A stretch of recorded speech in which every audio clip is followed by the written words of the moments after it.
ಇವತ್ತಿನ ಯೋಜಿತ ಕಾರ್ಯಕ್ರಮಕ್ಕೆ ಮೊದಲು ಒಂದು ಸಂತೋಷದ ಕಲಾಪ ಇದೆ. ಎಲ್ಲರೂ ನಿರೀಕ್ಷಿಸಿಯೇ ಇರ್ತೀರಿ. ಒಬ್ಬ ಅಸಾಮಾನ್ಯ ಸಾಧಕರ ಶತಮಾನೋತ್ಸವವನ್ನು ಅವರ ಉಪಸ್ಥಿತಿಯಲ್ಲಿಯೇ ಆಚರಿಸುವ ಅವಕಾಶ ಆಗಿರೋದು ಒಂದು ವಿರಳ ಸಂದರ್ಭ. ಕರ್ನಾಟಕದ್ದಷ್ಟೇ ಅಲ್ಲ, ಸಮಸ್ತ ಭಾರತದ ಉನ್ನತ ವಿದ್ವತ್ ಪರಂಪರೆಯ ನಮ್ಮ ಕಾಲದ ಒಬ್ಬ ಶ್ರೇಷ್ಠ ಪ್ರತಿನಿಧಿ ನಾಡೋಜ ಪ್ರೊಫೆಸರ್ ಜಿ ವೆಂಕಟಸುಬ್ಬಯ್ಯ. ನಿಘಂಟುಗಳು, ಸರ್ಜನಶೀಲ ಕೃತಿಗಳನ್ನು ನೀಡಿರೋದಲ್ಲದೆ ಬೋಧಕರಾಗಿ ಸಹಸ್ರಾರು ವಿದ್ಯಾರ್ಥಿಗಳ ಅಸೀಮ ಆದರಣೆ ಗಳಿಸ್ಕೊಂಡಿದ್ದಾರೆ. ಹಿಂದೆ ಮೇಷ್ಟ್ರು ಅಂತ ಇದ್ವು, ಆಮೇಲೆ ಪರಿಷತ್ತಿನ ಅಧ್ಯಕ್ಷರು ಇತ್ಯಾದಿ ಆದರು.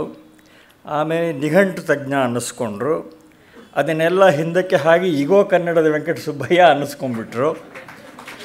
ಈಗ ಶತಾಯುಷಿ ಅನ್ನುವ ಹೊಸ ಉಪಾಧಿ ಸೇರಿಕೊಂಡಿದೆ. ಮುಂದೆ ಏನೋ ನೋಡೋಣ. ನಮ್ಮ ಈ ಗೋಖಲೆ ಸಂಸ್ಥೆಯನ್ನು ಅನೇಕ ದಶಕಗಳಿಂದ ವೆಂಕಟಸುಬ್ಬಯ್ಯನವರು ಹರಸಿದ್ದಾರೆ.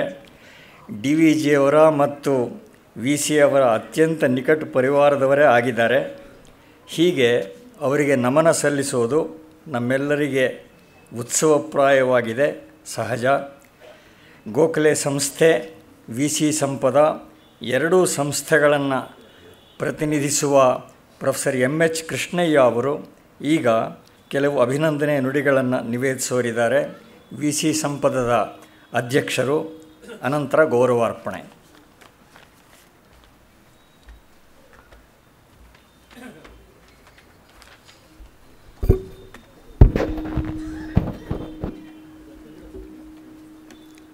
ಹಿರಿಯರೇ ಮತ್ತು ಆತ್ಮೀಯರೇ, ಪ್ರಾರಂಭದಲ್ಲೇ 1000 ಶಬ್ದಗಳ ಅಭಿನಂದನೆಯ ಜೊತೆಗೆ ನಿಮ್ಮೆಲ್ಲರ ಪರವಾಗಿ, ವಿ ಸಿ ಸಂಪದದ ಪರವಾಗಿ ಅವರಿಗೆ ಅಭಿನಂದನೆಗಳನ್ನು ಸಲ್ಲಿಸ್ತೇನೆ. 5 ನಿಮಿಷಕ್ಕಿಂತ ಹೆಚ್ಚಿಗೆ ನಾನು ಕಾಲ ತಗೊಳ್ಳಲ್ಲ. ಇದೇ ವೇದಿಕೆಯಲ್ಲಿ 14 ವರ್ಷಗಳ ಹಿಂದೆ ವಿ ಸಿ ಅವರ ಶತಮಾನೋತ್ಸವ ಕಾರ್ಯಕ್ರಮದ ಸಂದರ್ಭದಲ್ಲಿ ಒಂದಷ್ಟು ಉಪನ್ಯಾಸ ಮಾಲೆಗಳು ನಡೆದಿದ್ದು. ನಾನು ಎಚ್ ಎಸ್ ರಾಘವೇಂದ್ರ ರಾಯರು ಕಾವ್ಯವನ್ನು ಕುರಿತು ಮಾತನಾಡಿದ್ದು ನೆನಪಿದೆ. ಇವತ್ತು ಒಂದು ಶುಭ ಸಂದರ್ಭ. ವಿ ಸಿ ಅವರ ಹೆಸರಿನಲ್ಲಿ ಒಂದು ದತ್ತಿಯನ್ನು ಗೋಖಲೆ ಸಾರ್ವಜನಿಕ ವಿಚಾರ ಸಂಸ್ಥೆಯಲ್ಲಿ ಸ್ಥಾಪಿಸಿ ಅದರ ಪ್ರಥಮ ಉಪನ್ಯಾಸವನ್ನು ಹಳೆಯ ನೆನಪುಗಳ ಮೂಲಕ, ಆ ಕಾಲ ಸರಿದು ಬಂದಿದೆಯಲ್ಲ, ಆ ನೆನಪುಗಳ ಮೂಲಕ ತಮ್ಮ ಆತ್ಮೀಯವಾದ ಅನುಭವಗಳನ್ನು ಹಂಚಿಕೊಳ್ಳೋದಕ್ಕೆ ನಾಡೋಜ ಪ್ರೊಫೆಸರ್ ಜಿ ವೆಂಕಟಸುಬ್ಬಯ್ಯನವರು ಇವತ್ತು ದಯಮಾಡಿಸಿದ್ದಾರೆ. ತುಂಬ ಸಂತೋಷದ ವಿಷಯ. ವಿ ಸಿ ಅವರ ಬಗ್ಗೆ ಒಂದೇ ಒಂದು ಮಾತು. ನಾನು ಡಾಕ್ಟರ್ ಶಿವರಾಮ್ ಕಾರಂತರು ಒಂದೇ ಒಂದು ವಾಕ್ಯದಲ್ಲಿ ಒಬ್ಬ ವ್ಯಕ್ತಿಯ ವ್ಯಕ್ತಿತ್ವವನ್ನು ಇದಕ್ಕಿಂತ ಹೆಚ್ಚಾಗಿ ಕಟ್ಟಿಕೊಡೋದಕ್ಕೆ ಸಾಧ್ಯವೇ ಅಂತ ಅವರು ಹೇಳ್ಕೊಂಡು ಬರ್ತಾರೆ. ಇದು ಕಾರಂತರ ಮಾತು. ಅನೇಕರು ಅನೇಕ ರೀತಿಯಿಂದ ಕೆಟ್ಟಿದ್ದಾರೆ. ಅನೇಕರು ಅನೇಕ ರೀತಿಯಿಂದ ಕೆಟ್ಟಿದ್ದಾರೆ. ಸದಭಿರುಚಿಯಿಂದ ಕೆಟ್ಟವರು ವಿ ಸಿ ಒಬ್ಬರೇ. ಇನ್ನೂ ಅದನ್ನು ಮರೆಯೋದಕ್ಕೆ ಸಾಧ್ಯವಾಗಿಲ್ಲ. ವಿ ಸಿ ಅವ್ರಿಗಿಂತಲೂ ಕಾರಂತರ ಜೊತೆಯಲ್ಲಿ ಹೆಚ್ಚಿಗೆ ಓಡಾಡ್ತಿದ್ದ ನನಗೆ ಅವರು ಆಗಾಗ್ಗೆ ಹೇಳ್ತಾ ಇದ್ದದ್ದು, ಅಭಿರುಚಿಗಳ ದೃಷ್ಟಿಯಿಂದ ಎಲ್ಲ ಹೇಳ್ತಾ ಇದ್ದದ್ದು ನೆನಪಿನಲ್ಲಿ ಇದೆ. ಇದು ಒಂದು. ಈಗ ವಿ ಸಿ ಬಗ್ಗೆ ಒಂದು ಆಗಬೇಕಾಗಿದೆ. ನನ್ನ ಮನಸ್ಸಿನ ಆಸೆ, ಅದಕ್ಕೋಸ್ಕರ ಹೇಳ್ಕೊಳ್ತೇನೆ. ಅವರ ಕಾಲಕ್ಕಿಂತಲೂ ಬಹಳ ಮುಂದೆ ಇದ್ದವರು, ಕಾವ್ಯ ರಚನೆ ಮಾಡಿದಂಥವ್ರು ವಿ ಸಿ. ಅವರ ಕಾಲಕ್ಕೂ ಮುಂಚಿದ್ರು ಅವರು. ಇನ್ನೂ ಮುಂದೆ ಯಾರಿಗೂ ಆ ಕಲ್ಪನೆಗಳು ಆಗ ಇರಲಿಲ್ಲ ಆ ರೀತಿಯಲ್ಲಿ. ಆದರೆ ಇದುವರೆಗೆ ಅವರ ಕಾವ್ಯಕ್ಕೆ ಸಂಬಂಧಪಟ್ಟ ಹಾಗೆ ಸಮಗ್ರವಾಗಿ ಪುನರ್ ಓದಿನ ಒಂದು ವಿಮರ್ಶೆ ಪರಿಶೀಲನೆ ನಡೆಯಬೇಕಾಗಿದೆ. ಅದು ಒಂದು ಕೆಲಸ ಆಗಬೇಕು. ವಿ ಸಿ ಸಂಪದ ಅವರ ಸಮಗ್ರ ಸಾಹಿತ್ಯ ಸಂಪುಟಗಳನ್ನು ಇನ್ನೆರಡು ಸಂಪುಟ ಉಳಿದಿದೆ, ಇನ್ನೆರಡು ವೆಂಕಟೇಶ ಮೂರ್ತಿಯವ್ರದ್ದು ಇನ್ನೊಂದು ಎರಡಿದೆ. ಇದುವರೆಗೂ ಅದನ್ನೆಲ್ಲ ತಂದು ಪ್ರತಿಯೊಂದರಲ್ಲೂ ದೀರ್ಘವಾದ ಪ್ರಸ್ತಾವನೆ ಪೀಠಿಕೆಯನ್ನು ಅಲ್ಲಿ ಸೇರಿಸಿದೆ. ಅದರಲ್ಲಿ ಬರ್ತದೆ. ಅದಲ್ಲದೆ ಕಾವ್ಯಕ್ಕೆ ಸಂಬಂಧಪಟ್ಟಂತೆ 21ನೇ ಶತಮಾನದ ಈ ಹಂತದಲ್ಲಿ ಒಂದು ಆಗಬೇಕಾಗಿದೆ ಅನ್ನುವ ಒಂದು ಆಸೆ ನನಗಿದೆ. ಅದೊಂದು. ಇನ್ನು ಜಿ ವಿ ಅವರಿಗೆ ಸಂಬಂಧಪಟ್ಟ ಹಾಗೆ ಅದು ಏಕೆ ಅಂತ ನನಗೆ ಗೊತ್ತಿಲ್ಲ ಸರ್. ನನ್ನ ಮನಸ್ಸಿನಲ್ಲಿ ಅಚ್ಚಳಿಯದೆ ನಿಂತುಬಿಟ್ಟಿದೆ ಒಂದು ಚಿತ್ರ. ಸುಮಾರು 50-52 ವರ್ಷಗಳ ಹಿಂದೆ ವಿಜಯ ಕಾಲೇಜ್ದು. ಕನ್ನಡದಲ್ಲಿ ಬಹುಶಃ ಆಧುನಿಕತೆಯ ಸಂಕೇತವಾಗಿ ಸೂಟ್ ಟೈ ಧರಿಸಿ ಬರ್ತಾ ಇದ್ದಂಥ ವ್ಯಕ್ತಿ ಅಂದರೆ ಜಿ ವಿ ಅವರೊಬ್ಬರೇ. ಆಗ ಕನ್ನಡ ಅಧ್ಯಾಪಕರು ಅಂತ ಅಂದರೆ ಆಗ ಇದ್ದ ಉಡುಪಿನ ರೀತಿ ಇವನ್ನೆಲ್ಲ ನೆನಪು ಮಾಡಿಕೊಂಡ್ರೆ ಅದು ಒಂದು. ಬಹುಶಃ ಕನ್ನಡ ಅಧ್ಯಾಪಕರ ಪೈಕಿ ಮೊಟ್ಟ ಮೊದಲು ಕಾರ್ನಲ್ಲಿ ಬರ್ತಾ ಇದ್ದವರು ಇವರೇನೆ. ನಾನು ಅದನ್ನು ನೋಡಿದ್ದೇನೆ.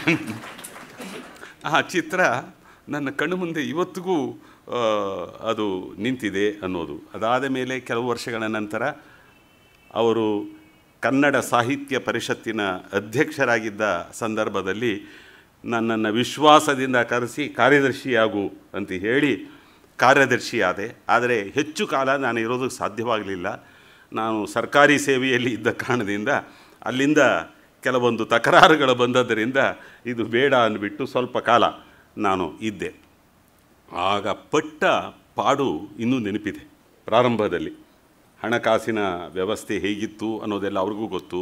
ಇವರು ಬಂದ ಮೇಲೆ ಅದನ್ನು ಬಹುಶಃ 50-60 ಸಾವಿರಕ್ಕೇನೋ ಅನುದಾನ ಬರುವ ಹಾಗೆ ಅವರು ಪಟ್ಟ ಪಾಡು ಎಲ್ಲವೂ ನನಗೆ ನೆನಪಿನಲ್ಲಿದೆ. ಅನಂತರ ನಿಘಂಟು ಕಚೇರಿಯಲ್ಲಿ ಡಿ ಎಲ್ ನರಸಿಂಹಾಚಾರ್ ಮೊದಲಾದಂಥ ಇವರ ಮುಂದೆ ಸಭೆಗಳಲ್ಲಿ ಭಾಗವಹಿಸ್ತಾ ಇದ್ದದ್ದು.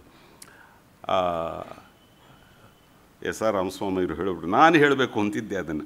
ಇನ್ನು ಮುಂದೆ ಇವರನ್ನು ಶತಾಯುಷಿಗಳು ಅಂತಲೇ ಕರೆಯತಕ್ಕಂತಹುದು ಅಂತ. ನಿಟ್ಟೂರು ಶ್ರೀನಿವಾಸರಾಯರು ಅವರ ಅದ್ಭುತವಾದಂತಹ ಸ್ಮರಣ ಶಕ್ತಿ. ಕೊನೆಯ ದಿನದವರೆಗೆ ನಾನು ಅವರ ಮನೆಗೆ ಆಗಾಗ್ಗೆ ಕೊನೆಯ ವರ್ಷಗಳು ಹೋಗ್ತಾ ಇದ್ದೆ.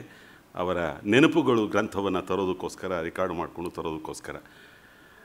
ಅನಂತರ ನನಗೆ ತಿಳಿದ ಮಟ್ಟಿಗೆ ಇವತ್ತಿಗೂ ಕ್ರಿಯಾಶೀಲತೆಯನ್ನು, ಚುರುಕುತನವನ್ನು, ಅದು ಕನ್ನಡದಲ್ಲೇ ಹೇಳಿದ್ರೆ ಚೆಂದ ಅಂತ ಕಾಣಿಸುತ್ತೆ. ಈ ಕ್ರಿಯಾಶೀಲತೆ ಶಬ್ದಕ್ಕಿಂತ ಆ ಚುರುಕುತನವನ್ನು ಉಳಿಸಿಕೊಂಡು ಬಂದಿರುವ 100ರ ತರುಣ ಅವರಿಗೆ ನಿಮ್ಮೆಲ್ಲರ ಪರವಾಗಿ ಮತ್ತೊಮ್ಮೆ ಅಭಿನಂದನೆಯನ್ನು ಸಲ್ಲಿಸ್ತೇನೆ. ಅರ್ಪಣೆ ವಿ ಸಿ ಸಂಪದದ ಪರವಾಗಿ ಪ್ರೊಫೆಸರ್ ಎಂ ಎಚ್ ಕೃಷ್ಣಯ್ಯ ಅವರಿಂದ, ಗೋಖಲೆ ಸಂಸ್ಥೆಯ ಪರವಾಗಿ ಸನ್ಮಾನ್ಯ ವಿ ನಾಗರಾಜ್ ಅವರು ದಯವಿಟ್ಟು ವೇದಿಕೆಗೆ ಬರಬೇಕು ಅಂತ ಕೇಳ್ತೀನಿ. ಗೋಖಲೆ ಸಂಸ್ಥೆಯ ಕಾರ್ಯಕಾರಿಣಿಯ ಸದಸ್ಯರು, ಅದಕ್ಕಿಂತ ಮಿಗಿಲಾಗಿ ಜಿ ವಿ ಅವರ ಶಿಷ್ಯರು, ಅವರ ಸ್ಟೂಡೆಂಟ್ ಆಗಿದ್ದವರು ವಿ ನಾಗರಾಜ್. ಹೀಗಾಗಿ ಎರಡೂ ದೃಷ್ಟಿಯಿಂದ ಔಚಿತ್ಯ ಇದೆ ಅವರು ಸನ್ಮಾನ ಮಾಡೋದ್ರಲ್ಲಿ.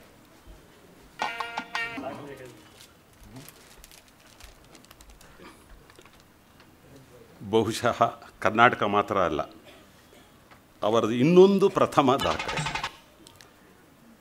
80 ವರ್ಷಗಳ ದೀರ್ಘಕಾಲ ದಾಂಪತ್ಯ ಜೀವನವನ್ನು ನಡೆಸಿದವರಲ್ಲಿ ಇವರೊಬ್ಬರೇ. ಇನ್ಯಾರು, ನಾವು ಎಲ್ಲ ಹೆಸರುಗಳನ್ನು ಹುಡುಕಿಕೊಂಡು ಬಂದರೆ ಇನ್ಯಾರು ಆ ರೀತಿ ದೀರ್ಘ ದಾಂಪತ್ಯವನ್ನು ನಡೆಸಿದವರು ಇಲ್ಲ.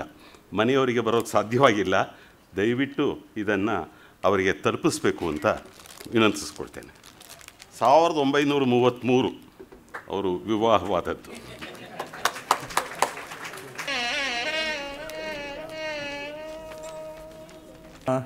ಕಾರ್ಯಕ್ರಮಕ್ಕೆ ಬರೋಣ. ಕವಿಯಾಗಿ, ಪ್ರಬಂಧಕಾರರಾಗಿ, ವಿಮರ್ಶಕರಾಗಿ, ಬೋಧಕರಾಗಿ ವಿ ಸೀತಾರಾಮಯ್ಯ ಅದೆಲ್ಲ ತೆಗೆದಿಡೋದು. ಅವರು ಈ ಪೀಳಿಗೆಯವರಿಗೂ ಪರಿಚಿತರೇ ಆಗಿದ್ದಾರೆ. ವಿ ಸಿ ಅವರಿಂದ ಪ್ರಭಾವಿತರಾದವರು ಗಣನೀಯ ಸಂಖ್ಯೆಯಲ್ಲಿ ಈಗಲೂ ನಮ್ಮ ನಡುವೆ ಇದ್ದಾರೆ. ಈಗ 70 ದಾಟಿರುವ ಸಾಹಿತ್ಯಾಸಕ್ತರಲ್ಲಿ ಅನೇಕರು ವಿ ಸಿ ಅವರ ಒಡನಾಟದ ಭಾಗ್ಯ ಪಡೆದಿದ್ದವರು. ಇವತ್ತು ನಮ್ಮೊಡನೆ ಇಲ್ಲಿರುವ 86 ದಾಟಿರುವ ಜಸ್ಟಿಸ್ ಕೆ ಎಸ್ ಪುಟ್ಟಸ್ವಾಮಿ ಅವರು ಮಹಾರಾಜ ಕಾಲೇಜಿನಲ್ಲಿ ವಿ ಸಿ ಅವರ ಶಿಷ್ಯರು. ಅನೇಕ ವರ್ಷ ಕಾಲ ವಿ ಸಿ ಅವರಿಗೆ ನಿಕಟವರ್ತಿಗಳಾಗಿದ್ದ ನಮ್ಮಂಥವ್ರಿಗಂತೂ ಅವರು ನಮ್ಮ ಜೀವನದ ಅಭಿನ್ನ ಭಾಗ ಆಗಿದ್ದರು. ಅವರ ಮೇಧೋವೈಶಾಲ್ಯ ಮತ್ತು ಆಸಕ್ತಿ ವೈವಿಧ್ಯಗಳು ಬಿ ಎಂ ಶ್ರೀ ಆದಿಯಾಗಿ ಎಲ್ಲ ಹಿರಿಯರ ಮತ್ತು ಸಮಕಾಲೀನರ ಉತ್ಕಂಠ ಪ್ರಶಂಸೆಯನ್ನು ಪಡ್ಕೊಂಡಿದ್ದವು. ಮಾಸ್ತಿ, ದ ರಾ ಬೇಂದ್ರೆ, ಕೆ ಎಸ್ ನರಸಿಂಹಸ್ವಾಮಿ ಮೊದಲಾದವರಂತೂ ವಿ ಸಿ ಅವರ ಬಗ್ಗೆ ಕವನಗಳನ್ನೇ ಬರೆದರು. ನವೋದಯ ಕಾಲದ ಮತ್ತು ಅದರಿಂದ ಈಚಿನ ಪೀಳಿಗೆಗಳವರ ಅಭಿರುಚಿಯನ್ನು ಉನ್ಮುಖಗೊಳಿಸಿದವರು ವಿ ಸಿ. ಹತ್ತಿರ 20 ಬೃಹತ್ ಸಂಪುಟಗಳಲ್ಲಿ ಹರಡಿಕೊಂಡು ಲಭ್ಯವಿರುವ ಅವರ ವಾಂಗ್ಮಯ ಅಷ್ಟು ತೇಜೋಮಯವಾಗಿದೆ. ಅಷ್ಟೇ ಗಣನೀಯವಾದ್ದು ಅವರು ಸಾಹಿತ್ಯ ವಿಮರ್ಶನೆಯಲ್ಲಿ ಮತ್ತು ಅದರಿಂದ ಆಚೆಗೂ ಮೆರೆದ ಸಹೃದಯ ಪ್ರಸ್ಥಾನ. ಸಾಮಾನ್ಯವಾಗಿ ಕೆಲವರನ್ನು ಯಾವುದೋ ವಿಶೇಷಣಗಳಿಂದ ಗುರುತಿಸುವ, ಪೃಥಕ್ಕರಿಸುವ ವಾಡಿಕೆ ಇದೆ. ಹಾಗೆ ವಿ ಸಿಯವರ ಪ್ರಸ್ತಾಪ ಬಂದಾಗಲೆಲ್ಲ ಅವರನ್ನು ಕುರಿತು ಎಲ್ಲರ ನಾಲಿಗೆಗಳಿಂದಲೂ ಹೊರಡುವ ಏಕಕಂಠದ ಉದ್ಗಾರ ಅಂದರೆ ಅವರು ಹೃದಯವಂತರು ಅಂತ. ಈ ಉಪಪದಕ್ಕೆ ಅವರಿಗಿಂತ ಹೆಚ್ಚು ಅರ್ಹರಾದವರನ್ನು ನಾವು ಕಾಣಲಿಲ್ಲ. ಘಟಾನುಘಟಿಗಳಿದ್ದ ಆ ಕಾಲದಲ್ಲಿಯೂ ಕೂಡ ವಿ ಸಿ ವಾಗ್ಮಿತೆಗೆ ಹೆಸರಾಗಿದ್ದರು. ಎಲ್ಲಿಯೇ ಅವರ ಉಪನ್ಯಾಸವಾಗಲಿ ಜನ ಕಿಕ್ಕಿರಿದು ಸೇರ್ತಾಯಿದ್ದರು. ಇಲ್ಲಿಯ ಈ ಗೋಖಲೆ ಸಂಸ್ಥೆ ವೇದಿಕೆಯಲ್ಲಿಯೇ ಅವರ ಅನೇಕ ಸ್ಫೂರ್ತಿಪ್ರದ ಭಾಷಣಗಳು ನಡೆದಿವೆ. ಅದೇ ವೇದಿಕೆಯಲ್ಲಿ ಇವತ್ತು ವಿ ಸಿ ಅವರ ಸ್ಮರಣೆ ನಡೀತಾ ಇದೆ. ಮೊದಮೊದಲ ಕಾಲದಲ್ಲಿ ವಿ ಸಿ ಕವಿಯಾಗಿ ವಿಖ್ಯಾತರಾದರು. ಎಮ್ಮ ಮನೆಯಂಗಳದಿ ಮೊದಲಾದ 4-6 ಕವನಗಳು ಈಗಿನವರ ನಾಲಿಗೆಯಲ್ಲಿಯೂ ನೆಲೀತಾ ಇವೆ. ಇಂತಹ ಭಾಗ್ಯ ಎಲ್ಲ ಕವಿಗಳಿಗೂ ಸಿಗುವಂಥದ್ದಲ್ಲ. ಅವರ ಅಭೀಹಿ ಕವನವಂತೂ ಈ ಯುಗದ ಧ್ವನಿ ಅಂತಲೇ ಪರಿಗಣಿತವಾಗಿ ಅವರಿಗೆ ತುಂಬ ಪ್ರಸಿದ್ಧಿಯನ್ನು ತಂದುಕೊಟ್ಟಿತ್ತು. ರಾಜ್ಯದ ಆಚೆಗೂ ಅದು ಕೀರ್ತಿವಂತವಾಯಿತು. ಅದರ ಸಾಲುಗಳನ್ನು ಯಾರಿಂದಲೋ ಕೇಳಿದ ಪ್ರಸಿದ್ಧ ಮರಾಠಿ ಚಿಂತಕ ಸಾನೆ ಗುರೂಜಿಯವರು ಅದರ ಪೂರ್ಣ ಪಾಠವನ್ನು ತರಿಸಿಕೊಂಡು ಓದಿ ಈ ಯುಗಕ್ಕೆ ತುಂಬ ಅವಶ್ಯವಾಗಿ ಬೇಕಾದ ಸಂದೇಶವನ್ನು ಈ ಶ್ರೇಷ್ಠ ಕವನಗಳಲ್ಲಿ ಹರಳುಗಟ್ಟಿಸಿಕೊಟ್ಟಿದ್ದಾರೆ ಈ ಕವಿ ಅಂತ ಅವರು ಉದ್ಗಾರ ಮಾಡಿದರು. ವಿ ಸಿ ಸ್ವರ್ಗವಾಸಿಗಳಾಗಿ 33 ದಶಕ ಕಳೆದಿವೆ. ಆದರೆ ಅವರ ನೆನಪು ಕನ್ನಡಿಗರ ಮನಸ್ಸಿನಲ್ಲಿ ಮಾಸದೆ ಉಳಿದಿದೆ. ಈಗ ಮುಂಚೂಣಿಯಲ್ಲಿರುವ ನಮ್ಮ ಅನೇಕ ಕವಿಗಳು ಅವರಿಂದ ಪ್ರಭಾವಿತರಾದವರು. ಅವರ ಓಜಸ್ವಿ ಲೇಖನಿಯಿಂದ ಹೊಮ್ಮಿದ ಬರಹಗಳೆಲ್ಲ ಈ ಪೀಳಿಗೆಗೂ ಅವನ್ನು ಲಭ್ಯವಾಗಿಸಿ ವಿ ಸಿ ಸಂಪದ ತುಂಬ ಶ್ಲಾಘನೀಯವಾದ ಕಾರ್ಯ ಮಾಡಿದೆ. ಈ ಉಪಕಾರಕ್ಕೋಸ್ಕರ ಕನ್ನಡ ಜನತೆ ವಿ ಸಿ ಸಂಪದಕ್ಕೆ ಋಣಿಯಾಗಿರಬೇಕಾಗಿದೆ. ಈ ಸಾಹಿತ್ಯ ಕೈಂಕರ್ಯ ಅನುಪಮವಾದ್ದು, ತುಂಬ ಹೃದಯವಾದ್ದು. ಅದೇ ವಿ ಸಿ ಸಂಪದ ಈ ಗೋಖಲೆ ಸಂಸ್ಥೆಯಲ್ಲಿ ವಿ ಸಿ ಸ್ಮರಣೆ ಸ್ಥಿರ ರೂಪದಲ್ಲಿ ನಡೀತಾ ಇರಲಿ ಅಂತ ಅದಕ್ಕೆ ಅನುವಾಗುವ ಹಾಗೆ ಈ ದತ್ತಿನಿಧಿಯನ್ನು ಏರ್ಪಡಿಸಿದೆ. ಈ ದತ್ತಿನಿಧಿಯಡಿಯ ಮೊದಲ ಉಪನ್ಯಾಸ ವಿ ಸಿ ಅವರ ದೀರ್ಘಕಾಲದ ಒಡನಾಟ ಪಡೆದ ಪ್ರೊಫೆಸರ್ ಜಿ ವೆಂಕಟಸುಬ್ಬಯ್ಯ ಅವರಿಂದ ನಡೀತಾ ಇರೋದು ನಮಗೆಲ್ಲ ವಿಶೇಷ ಆನಂದ ಕೊಟ್ಟಿದೆ. ಈ ಸಂಸ್ಥೆಯೊಡನೆ ವಿ ಸಿ ಅವರ ನಂಟಸ್ತಿಕೆ ನಿಡುಗಾಲದ್ದಾಗಿತ್ತು. ಈ ಕಾರಣದಿಂದಲೂ ವಿ ಸಿ ಸ್ಮರಣೆ ನಮಗೆಲ್ಲ ಆನಂದದಾಯಕವಾಗಿದೆ. ಈಗ ಪ್ರೊಫೆಸರ್ ಜಿ ವೆಂಕಟಸುಬ್ಬಯ್ಯ ಅವರಿಂದ ವಿ ಸಿ ಸ್ಮರಣೆ.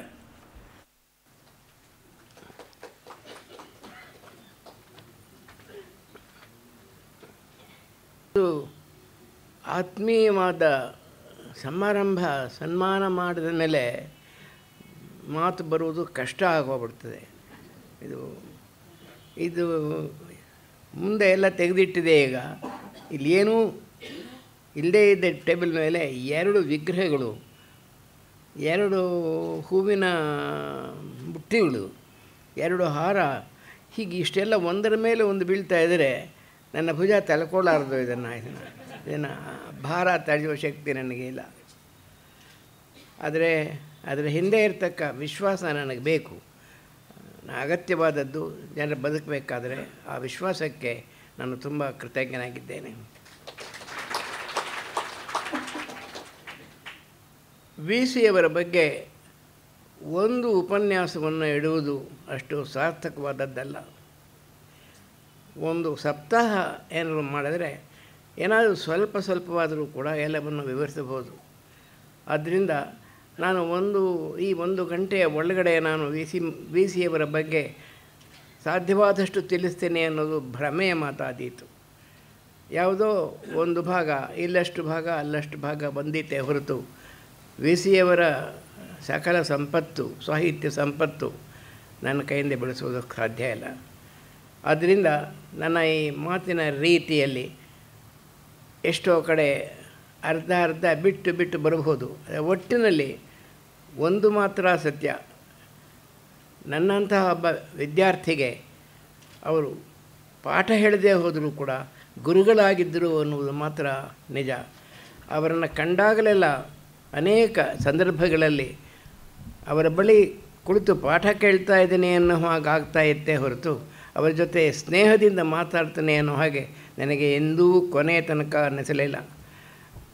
ನನಗೆ ಗುರುಗಳಾಗಿದ್ದ ರಾಳ್ಳೆಪಳ್ಳಿ ಅನಂತಕೃಷ್ಣರು ಒಂದು ಸಲ ಮಾತಾಡ್ತಾ ಹೇಳಿದರು, ನೀನು ಮೈಸೂರು ಬಿಟ್ಟು ಬೆಂಗಳೂರು ಹೊರಟೋಗಿದ್ದಿ, ನೀನು ಅಲ್ಲಿ ಯೋಗ್ಯನಾಗಿ ಬದುಕಬೇಕಾದ್ರೆ ವಿ ಸಿ ತಾರಮ್ಮಯ್ಯವರ ಸ್ನೇಹ ಮಾಡ್ಕೋ ಅಂತ ಹೇಳಿದ್ರು. ನನಗೆ ಬೆಂಗಳೂರಿನಲ್ಲಿ ನೀನು ಸುಖವಾಗಿರಬೇಕಾ, ಸೀತಾರಾಮಯ್ಯನವ್ರ ಸ್ನೇಹ ಮಾಡ್ಕೋ ಅಂತ. ಅವರು ಸ್ನೇಹ ಮಾಡ್ಕೊಳ್ಳೋದು ಸಾಧ್ಯವೇ? ಅಷ್ಟು ಅಗಾಧವಾದ ತಿಳುವಳಿಕೆ ಅವರು ವಿದ್ಯಾರ್ಥಿಯಾಗೋದೇ ನಾನು ಹೇಳಿದೆ, ನೀವು ಹೇಳೋದು ಮಾತು ನಿಜ, ಅವ್ರು ವಿದ್ಯಾರ್ಥಿ ಆಗ್ತೀನಿ, ಹೋಗ್ತೀನಿ ಅಂತ ಅವ್ರ ಬಗ್ಗೆ ತಿಳ್ಕೊಂಡಿದ್ದು. ನಾನು ಬೆಂಗಳೂರಿಗೆ ಬಂದೆ. ಬೆಂಗಳೂರಿಗೆ ಬರೋ ತನಕ ನಾನು ಅವ್ರನ್ನ ಕಂಡಿರಲಿಲ್ಲ. ಬೆಂಗಳೂರಿಗೆ ಬಂದ ಮೇಲೆ ಅವರ ಸಾನ್ನಿಧ್ಯ ನನಗೆ ತುಂಬ ದೊರಕಿತು. ಇದೇ ಜಾಗದಲ್ಲಿ ಗೋಖಲೆ ಇನ್ಸ್ಟಿಟ್ಯೂಟ್ನಲ್ಲಿ ಅವರನ್ನು ಅನೇಕ ಉಪನ್ಯಾಸಗಳನ್ನು ಕೇಳಿ, ಅವರು ಮಾಡಿದ ಉಪನ್ಯಾಸಗಳನ್ನು, ಇತರ ಉಪನ್ಯಾಸಗಳನ್ನು ಕೇಳಿ ಅವರ ಜೊತೆ ಮಾತಾಡಿ ಆ ಉಪನ್ಯಾಸ ಬಗ್ಗೆ ಚರ್ಚೆ ಮಾಡಿ ನಾನು ತುಂಬ ಪುಣ್ಯವಂತನಾದೆ. ಅಷ್ಟು ತಿಳುವಳಿಕೆ ನನಗೆ ಬಂದದ್ದು ಜ್ಞಾಪಕ ಇದೆ.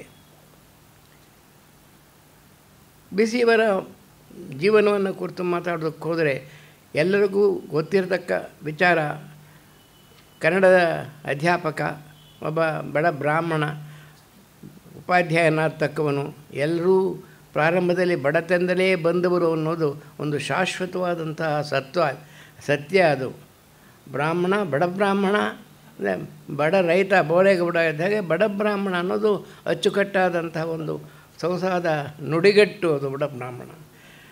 ಎಲ್ಲರ ಹಾಗೆಯೇ ಬಡತನದಲ್ಲಿಯೇ ಬಂದ ವಿ ಸೀತಾರಾಮಯ್ಯನವರು ಬೆಂಗಳೂರಿನಲ್ಲಿ ವಿದ್ಯಾಭ್ಯಾಸ ಮಾಡಿ, ಹೈಸ್ಕೂಲ್ ತನಕ ಇಲ್ಲಿ ವಿದ್ಯಾಭ್ಯಾಸ ಮಾಡಿ, ಈ ಬಳಿಕ ಮೈಸೂರಿಗೆ ವಿದ್ಯಾಭ್ಯಾಸಕ್ಕೆ ಹೋದರು. ಎಲ್ಲಕ್ಕಿಂತ ಮುಂಚೆ ನಿಮಗೆ ಒಂದು ಮಾತು ನಾನು ಹೇಳಬೇಕು. ವಿ ಸೀತಾರಾಮಯ್ಯನು ವಿದ್ಯಾಭ್ಯಾಸ ಮಾಡೋದು ಅಂತಂದರೆ ಶಾಲೆಗೆ ಹೋಗಿ ಅಲ್ಲಿ ಕಲಿತದ್ದೆಷ್ಟು ಅಂತ ಮಾತ್ರ ಎಂದೂ ಅಲ್ಲ. ಅವರು ಸುತ್ತಮುತ್ತ ಇದ್ದವರಿಂದ ಕಲಿತದ್ದೇ ಹೆಚ್ಚು.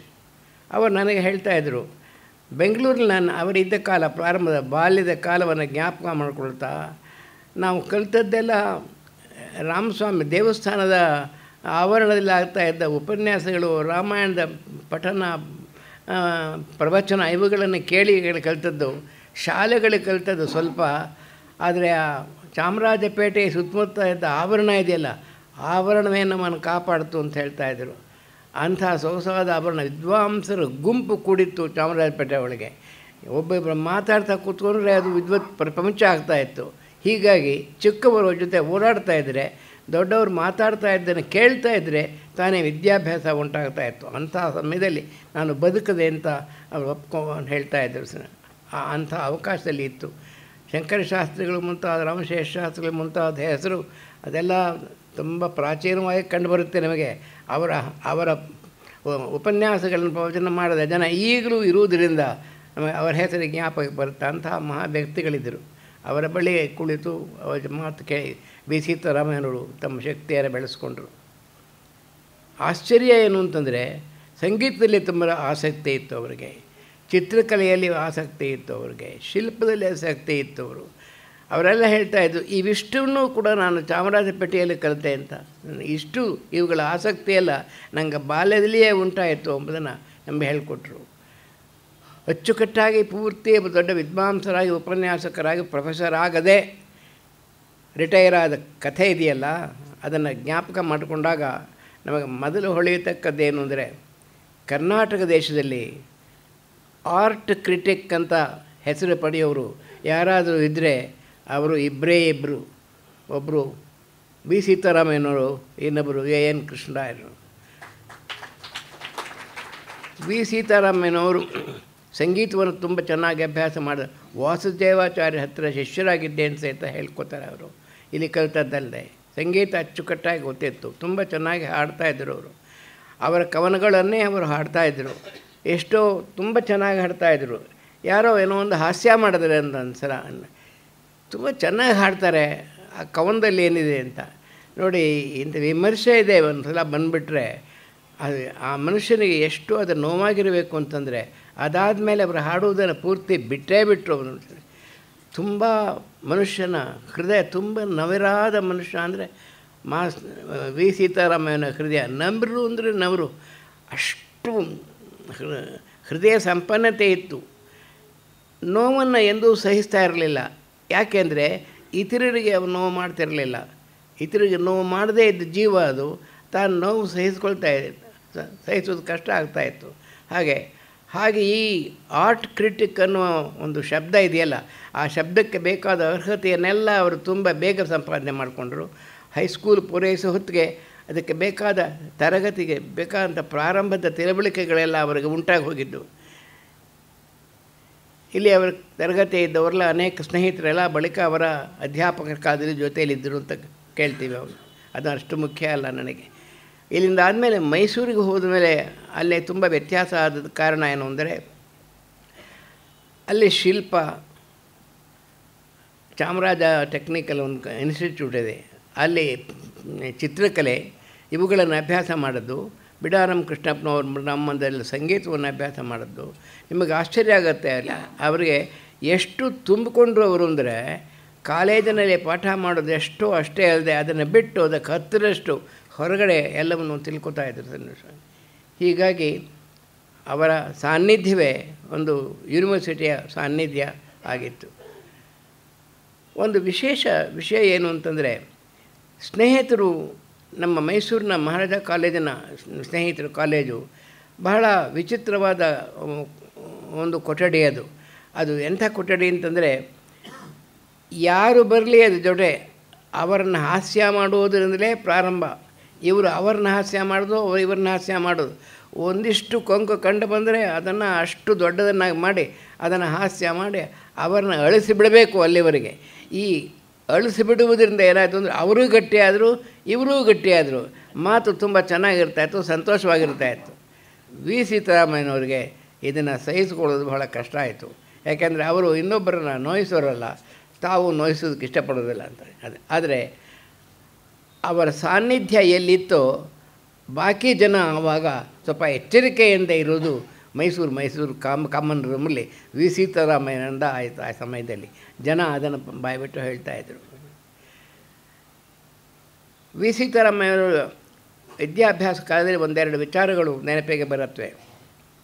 ಮಹಾರಾಜ ಕಾಲೇಜು ಒಂದು ದೊಡ್ಡ ಪ್ರಪಂಚದ ಬೇರೆ ಬೇರೆ ದೇಶಗಳ ದೊಡ್ಡ ವಿಶ್ವವಿದ್ಯಾನಿಲಯಕ್ಕೆ ಏನು ಗೌರವ ಇತ್ತೋ ಅಂಥ ಗೌರವವನ್ನು ಪಡೆದಂತಹ ಮಹಾರಾಜಾಸ್ ಕಾಲೇಜ್ ಆಗಿತ್ತು. ಅದರಲ್ಲಿ ಪ್ರಪಂಚದ ಅತಿ ಬುದ್ಧಿವಂತರಾದಂಥವರು ಅಧ್ಯಾಪಕರಾಗಿದ್ದರು.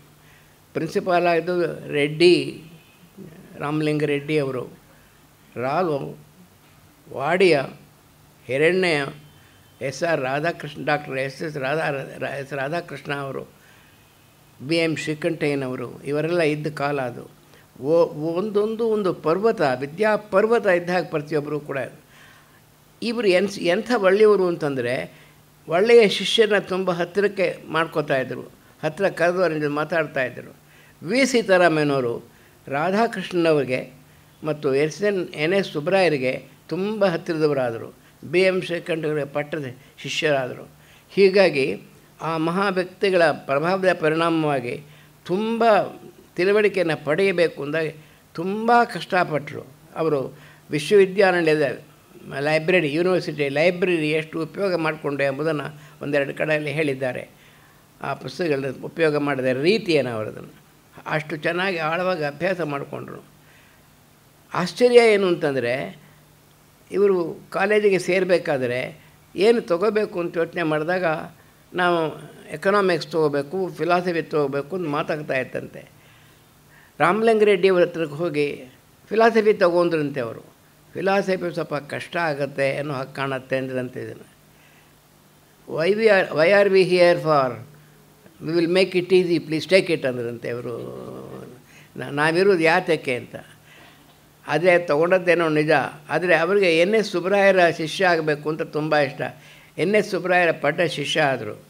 ಅವರು BA ಒಳಗೆ ಮೆಡಲ್ ತೊಗೊಂಡ್ರು, ಇದರಲ್ಲಿ ಎಕನಾಮಿಕ್ಸಲ್ಲಿ ಮೆಡಲ್ ತೊಗೊಂಡ್ರು. ಅವರು ಪರೀಕ್ಷೆ ಆದಮೇಲೆ NS ಸುಬ್ರಾಯರು ಕೇಳಿದ್ರಂತೆ ಸೀತಾರಾಮಯ್ಯನವ್ರನ್ನ, ಹೇಗೆ ಮಾಡಿದ್ದೀವಿ ಪರೀಕ್ಷೆಗೆ ಅಂತ. ಏನೋ ಪಾಸಾಗುತ್ತೋ ಇಲ್ವೋ ಅಂತ ಅವ್ರು ಹೇಳಿದ್ರಂತೆ. ಆವಾಗ ಅವ್ರು ಹೇಳಿದ್ರಂತೆ, I am not worried about your passing, I am worried about your class ಅಂದ್ರಂತೆ. ಮೇಷ್ಟ್ರು ಅವ್ರ ಬಗ್ಗೆ ಹೇಗಿತ್ತು ಅಂತ ವಿಚಾರ, ಐ ಆಮ್ ಎ ಕ್ಲಾಸ್ ಅಂತ. ಅವರು ಮೆಡಲ್ ತೊಗೊಂಡ್ರು. ಅವ್ರಿಗೆ ಆಗ ಮೆಡಲ್ ತೊಗೊಂಡ್ಮೇಲೆ ಅವ್ರನ್ನ ಕರೆದು ಎಲ್ಲೋ ಹೋಗ್ತಾ ಇದ್ದವ್ರನ್ನ ಚಪ್ಪಾಳೆ ತಟ್ಟೆ ಹತ್ತಿರಕ್ಕೆ ಕರೆದು, ನಿನಗೆ ಮೆಡಲ್ ಬಂದಿದೆ, ಸಬ್ಜೆಕ್ಟ್ ತಗೋ, ನಿಮಗೆ ಸ್ಕಾಲರ್ಶಿಪ್ ಬರುತ್ತೆ ಅಂತ ಹೇಳಿ ಎಕನಾಮಿಕ್ಸ್ಗೆ ಅವ್ರನ್ನ ತಿಳಿದ್ರು. NS ಸುಬ್ರಾಯರಂಥ ದೊಡ್ಡ ವಿದ್ವಾಂಸರು, ಅಪರೂಪದ ಪ್ರೊಫೆಸರ್ ಅವರು. ಇಂಗ್ಲೆಂಡ್ ಮತ್ತು ಅಮೆರಿಕಗಳ ವಿದ್ವಾಂಸರಿಗೆ ಸರಿಸಮಾನವಾದ ವಿದ್ವತ್ ಅವರಿತ್ತು. ಅವರು ಯಾಕೆ ಹೆಚ್ಚು ಬರೀಲಿಲ್ಲ ಅಂದರೆ ಅವ್ರು ಹೇಳ್ತಾ ಇದ್ದರಂತೆ, ನನಗಿಂತ ತುಂಬ ಚೆನ್ನಾಗಿ ಬರೆಯೋರು ಎಷ್ಟು ಜನ ಇದ್ದಾರೆ, ಬರ್ಟ್ರಂಡ್ ರಸಲ್ ಅಂತ ಎಲ್ಲ ಇರುವಾಗ ನಾನೇನು ಬರೀತಿಂತ, ಇನ್ನೂ ಬರೆಯಲ್ಲ ಅಂತ. ಆದರೆ ಅವರ ಉಪನ್ಯಾಸವನ್ನು ಕೇಳಬೇಕಾಗಿತ್ತು. ನಾನು ಅವ್ರ ಉಪನ್ಯಾಸವನ್ನು ಕೇಳಿದ್ದೇನೆ. 45 ನಿಮಿಷ ಅಂದರೆ 45 ನಿಮಿಷ, ಅದಕ್ಕೆ 1 ನಿಮಿಷ ಹೆಚ್ಚು ಮಾತಾಡ್ತಿರಲ್ಲ. ಆದರೆ ಎಂಥ ಉಪನ್ಯಾಸ ಅಂತಂದರೆ, ಅಚ್ಚುಕಟ್ಟಾಗಿ 10 ದಿನ ಕೂತುಕೊಂಡು ಬರೆದು ಮುದ್ರಣ ಮಾಡಿ ತಪ್ಪಿಲ್ಲದೆ ಇದ್ದಾಗ ತಿದ್ದಿ ಮಾಡಿದಂಥ ಐಕ್ಯವಾದ ಭಾಷಣ ಮಾಡ್ತಾಯಿದ್ರು NS ಸುಬ್ರಾಯರು. ಅವರ ಹತ್ರ ತಿಳ್ಕೊಂಡವರು. ಹೀಗಾಗಿ ಸೀತಾರಾಮಯ್ಯನವರು ರಾಧಾಕೃಷ್ಣನವರೊಡನೆ ಪತ್ರ ವ್ಯವಹಾರ ಇಟ್ಟುಕೊಳ್ಳುವ ಮಟ್ಟಕ್ಕೆ ಬಂದಿದ್ದರು. NS ಸುಬ್ರಾಯರೊಡನೆ ಪತ್ರ ವ್ಯವಹಾರ ಇಟ್ಟುಕೊಳ್ಳುವ ಮಟ್ಟಕ್ಕೆ MA ಸ್ಟೂಡೆಂಟು ಎಲ್ಲರೂ ಉಂಟು ಈಗಿನ ಕಾಲದಲ್ಲಿ. ಪ್ರೊಫೆಸರ್ ಕಾಗದ ಬರೆಯೋಣ ಅಂದ್ರೇನು ಇಟ್ಕೊಂಡಿದ್ರು.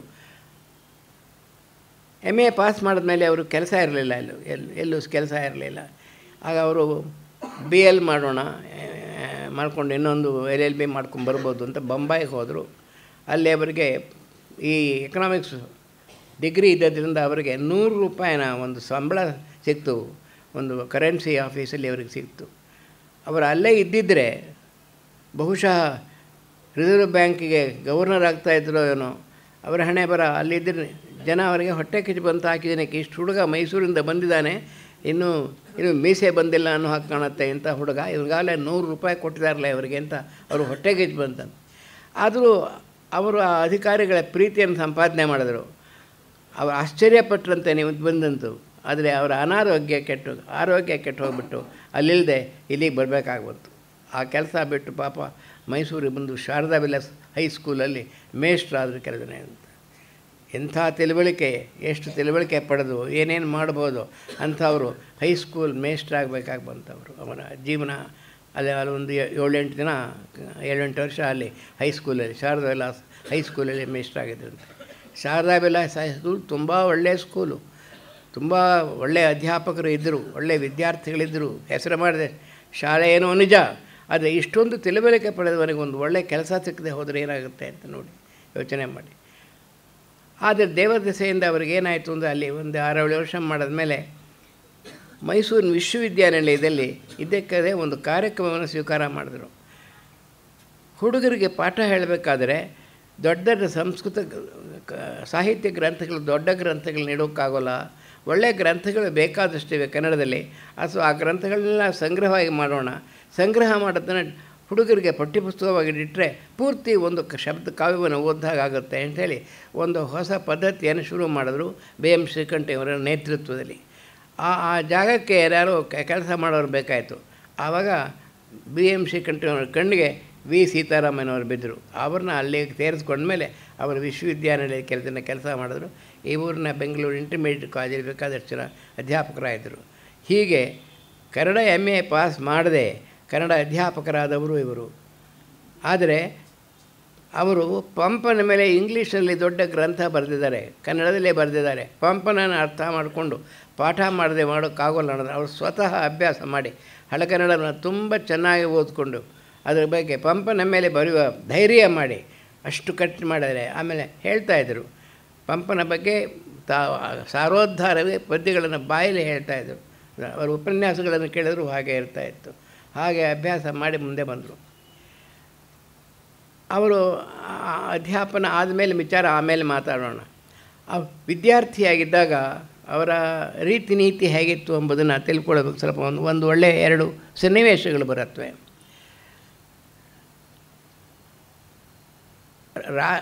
ಕವಿ ರವೀಂದ್ರ ಅವರು ಮೈಸೂರಿಗೆ ಒಂದು ಸಲ ಬಂದರಂತೆ. 2 ಸಲ ಬಂದಿದ್ದು. ಒಂದು ಸಲ ಬಂದಾಗ ರವೀಂದ್ರನಾಥ್ ಅವರು ಮೈಸೂರಿಗೆ ಬರ್ತಾರೆ ಅಂದರೆ ದೊಡ್ಡ ವಿಷಯ. ಮುನ್ಸಿಪಾಲಿಟಿಯಿಂದ ಎಲ್ಲವೂ ಏನೇನು ಏರ್ಪಾಟ್ ಮಾಡಿ ಅದನ್ನು ಪ್ರೀತಿಯಿಂದ ಸ್ವೀಕಾರ ಮಾಡಿ ಗೌರವ ಮಾಡಿ ಎಲ್ಲ ಮಾಡ್ತಾಯಿದ್ರು. ಆದರೆ ಈ ವಿದ್ಯಾರ್ಥಿಗಳು ಕೆಲವರು ಸೇರಿಕೊಂಡು ನಾವು ಅವರನ್ನು ನೋಡಬೇಕಲ್ಲ ಅಂತ ಸೇರ್ಬಿಟ್ರಂತೆ. ಅದನ್ನು ಅವ್ರನ್ನ ಕಾಣೋದು ಹೇಗೆ ಅಂತ ಅದಕ್ಕೆ V ಸೀತಾರಾಮಯ್ಯನವರು ಮುಂದೆ ನಿಂತ್ಕೊಂಡು ಎಲ್ಲಕ್ಕೆ ಮುಂದೆ ನಿಂತ್ಕೊಂಡು ಅವ್ರನ್ನ ಕಾಣಬೇಕಾದ್ರೆ ನಾವು ಏನೇನು ತಯಾರು ಮಾಡ್ಕೊಂಡು ಹೋಗಬೇಕು ಅಂಥೇಳಿ ಒಂದು ಯೋಜನೆ ಹಾಕ್ಕೊಂಡ್ರಂತೆ. ಒಳ್ಳೆಯ ಮಲ್ಲಿಗೆ ಹೂವಿನ ಹಾರ ತುಂಬ ಅಚ್ಚುಕಟ್ಟಾಗಿರಬೇಕು, ಅದು ಸುವಾಸನೆಯಿಂದ ಕೂಡಿರಬೇಕು, ಅದಕ್ಕೆ ಜವಾಜಿ ಗಿವಾಜಿ ಹಾಕಿರಬೇಕು, ಜೊತೆಯಲ್ಲಿ ಬೇರೆ ಬೇರೆ ವಿಳ್ಳೆದೆಲೆ ಅಡಿಕೆ ಎಲ್ಲ ಅಚ್ಚುಕಟ್ಟಾಗಿರಬೇಕು ಇತ್ಯಾದಿಗಳೆಲ್ಲ ಸಿದ್ಧ ಮಾಡಿಕೊಂಡು ನಮಗೆ ಅವಕಾಶ ಕೊಡಬೇಕು ಮಾತಾಡೋಕೆ ಹೇಳಿದ್ರೆ 10 ನಿಮಿಷ ಅವಕಾಶ ಕೊಟ್ಟಿದ್ದೀನಿ ಅಂತ ಹೇಳಿದ್ರಂತೆ. 4-5 ಜನ ಹುಡುಗರು ಇದನ್ನೆಲ್ಲ ತೊಗೊಂಡು ಹೋಗಿ ಅವರಿಗೆ ಕೂರಿಸಿ ಹಾರ ಹಾಕಿ, ಹಾರ ಹಾಕಿದ ಒಡನೆ ಕವಿ ಇದ್ದವರು ಅದನ್ನು ಮುಸ್ ನೋಡ್ತಾ ವಂಡರ್ಫುಲ್ ಫ್ಲವರ್, ವಂಡರ್ಫುಲ್, ಬ್ಯೂಟಿಫುಲ್ ಅಂತ ಹೇಳಿ ಎಷ್ಟು ಚೆನ್ನಾಗಿದೆ 18 ಸಲ ಅದನ್ನು ಸುವಾಸನೆ ಮಾಡಿ ಬನ್ನಿ ಅಂತ ಅವ್ರನ್ನ ಕೂರಿಸಿ 50 ನಿಮಿಷ ಮಾತಾಡಂತೆ ಹುಡುಗರಿಗೆ. 10 ನಿಮಿಷ 50 ನಿಮಿಷ ಆಯ್ತಂತೆ. 50 ನಿಮಿಷ ಆದಮೇಲೆ ಅವರೆಲ್ಲರೂ ಒಬ್ಬೊಬ್ಬರನ್ನೂ ತಬ್ಕೊಂಡು ಎಷ್ಟು ಸಂತೋಷ ಆಗಿರಬೇಕು. ಹೀಗೆ ಬಂದು ಮುಂತ V ಸೀತಾರಾಮಯ್ಯನವರು ಬರ್ಕೋತಾರೆ ಒಂದು ಇಂಥ ಸಮಯದಲ್ಲಿ ಹೀಗಾಯ್ತಲ್ಲ ಅಂತ. ಅಂದರೆ ಒಬ್ಬ ಕವಿ ಅವನ ಮನಸ್ಸು ಎಂಥದ್ದು, ಅದಕ್ಕೆ ಸರಿಸಮನಾಗಿ ಕಾಣಬೇಕಾದ್ರೆ ನಾವು ಹೇಗೆ ತಯಾರು ಮಾಡಿಕೊಳ್ಬೇಕು ಅಂತ ಆಲೋಚನೆ ಮಾಡಿದ್ರಲ್ಲ, ಆಲೋಚನೆ ಎಂಥದ್ದು, ಅದರ ಪರಿಣಾಮ ಎಂಥದ್ದು. V ಸಿಯವರ ಮನಸ್ಸೇ ಅಂಥದ್ದು, ಹೂವಿನಂಥ ಮನಸ್ಸು. ಬೇಗ ನೋಯ್ತಾಯಿತ್ತು, ಸಂತೋಷ ಪಡ್ತಾಯಿತ್ತು, ಸುವಾಸನೆ ಬೆರ್ತಾಯಿತ್ತು. ಅಂಥ ವ್ಯಕ್ತಿ ಅವರಾಗಿದ್ದರು. ನಾನು ಈ ಊರಿಗೆ ಬಂದ ಬಳಿಕ ಅವರನ್ನು ಕಾಣೋದಕ್ಕೆ ಅನೇಕ ಸಂದರ್ಭಗಳು ಇತ್ತು. ಅವರ ಮನೆಗೆ ಸಹಿತ ಹೋಗ್ತಾಯಿದ್ದೆ, ಪ್ರೀತಿಯಿಂದ ಮಾತಾಡ್ತಾಯಿದ್ರು. ನಾನೇನೇನು ಓದಿದ್ದೀನಿ ಅಂತ ನನಗೆ ಕೇಳಿದ್ರು. ನಾನು ಹೇಳಿದೆ, ಇವತ್ತೆಲ್ಲ ಓದುವುದು ಎಷ್ಟಿದೆ, ಒಂದು 100 ಪುಸ್ತಕ ಓದಿದೆಯಾ ಅಂತ ಹೇಳಿದರು. ನಾನು ಅವ್ರಿಗೆ ಹೇಳಿದೆ, ಕನ್ನಡದಲ್ಲಿ ಓದೋಕ್ಕೆ 100 ಪುಸ್ತಕ ಎಲ್ಲಿದೆ ಅಂತ ನಾನು ಕೇಳಿದೆ. 100 ಪುಸ್ತಕ ಕನ್ನಡದಲ್ಲಿ ಓದೋಕ್ಕೆ ಎಲ್ಲಿದೆ? MA ಪಾಸ್ ಮಾಡ್ಕೊಂಡಿರ್ಬೋದು, ಆದರೆ ಹಳೆಗನ್ನಡದಲ್ಲಿ ಇರ್ತಕ್ಕದ್ದೆಲ್ಲ ಒಂದು 15-25 ಪುಸ್ತಕಗಳು ಪ್ರಸಿದ್ಧವಾದವಿದೆ. ಅದನ್ನು ಓದಿಬಿಟ್ರೆ ಆಗೋಯ್ತು. ಇನ್ನೆಷ್ಟು ಪುಸ್ತಕ ಓದಬೇಕು? ಕುಮಾರವ್ಯಾಸ, ಜೈಮಿನಿ ಭಾರತ ಒಂದಿಷ್ಟು, ಪಂಪ, ರನ್ನ, ಕುಮಾರ ಇತ್ಯಾದಿಗಳು ಇದೆಲ್ಲ ಓದಿದ್ರೆ ಇವತ್ತೆಲ್ಲ 25 ಕವಿಗಳು ಸಿಗ್ತಾರೆ. ಅದು ಆಗಿಬಿಟ್ರೆ ಆಯಿತು, ನೀವು 1 ವರ್ಷದಲ್ಲಿ ಅದನ್ನೆಲ್ಲ ಪೂರೈಸಿಬಿಡ್ಬೋದು ಅಂತ ನಾನು ಅಂದೆ. ಅವರಿಗೆ ಆಶ್ಚರ್ಯ ಆಯಿತು. ನನಗೆ ಬೇಕಾಗಿತ್ತು ಈ ಪ್ರಶ್ನೆ, ಈ ಉತ್ತರ ಬೇಕಾಗಿತ್ತು ನನಗೆ. ಅದರಿಂದ ಏನು ಮಾಡ್ತಾಯಿದ್ದೀರಿ ಈಗ ಅಂತ ಕೇಳಿದರು. ಓದಕ್ಕೇನು ಇಲ್ಲಿದೆ, ಓದಕ್ಕೆ ಏನು ಮಾಡ್ತೀರಿ ಅಂತ ಕೇಳಿದರು. ಅವರ ಪುಸ್ತಕ ಭಂಡಾರ ಮನೆಯಲ್ಲೂ ಇತ್ತು ಜೊತೆಗೆ. ಅದೆಲ್ಲ ಹೇಳಿ ಮಾತಾಡ್ತಾ ಅವ್ರದ್ದೊಂದು ಪದ್ಧತಿ ಇತ್ತು. ಜೊತೆಗೆ ಯಾರು ಹೋದರೆ ಅವ್ರನ್ನ ಕರ್ಕೊಂಡು ಹೋಟ್ಲಿಗೆ ಹೋಗೋರು.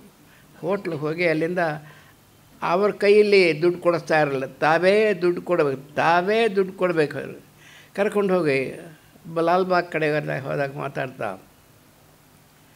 ಇಂಥ ಪುಸ್ತಕ ಇದೆ, ಅದರಲ್ಲಿ ಈ ವಿಷಯ ಇದೆ, ನೀನು ತಿಳ್ಕೊಬೇಕಾದ್ರೆ, ನೀನು ಸಾಹಿತ್ಯದ ವಿಚಾರ ತಿಳ್ಕೊಬೇಕಾದ್ರೆ ಈ ಗ್ರಂಥ ಓದು, ಛಂದಸ್ಸಿನ ವಿಚಾರ ತಿಳ್ಕೊಬೇಕಾದ್ರೆ ಇರೋದು, ವಿಮರ್ಶೆ ವಿಚಾರ ತಿಳ್ಬೇಕಾದ್ರೆ ಈ ಗ್ರಂಥ ಇದೆ ಅಂಥೇಳಿ ಎಲ್ಲವನ್ನೂ ಒಂದೊಂದಾಗಿ ಹೇಳಿ ನಮಗೆ ಆಶ್ಚರ್ಯ ಆಗಬಹುದು.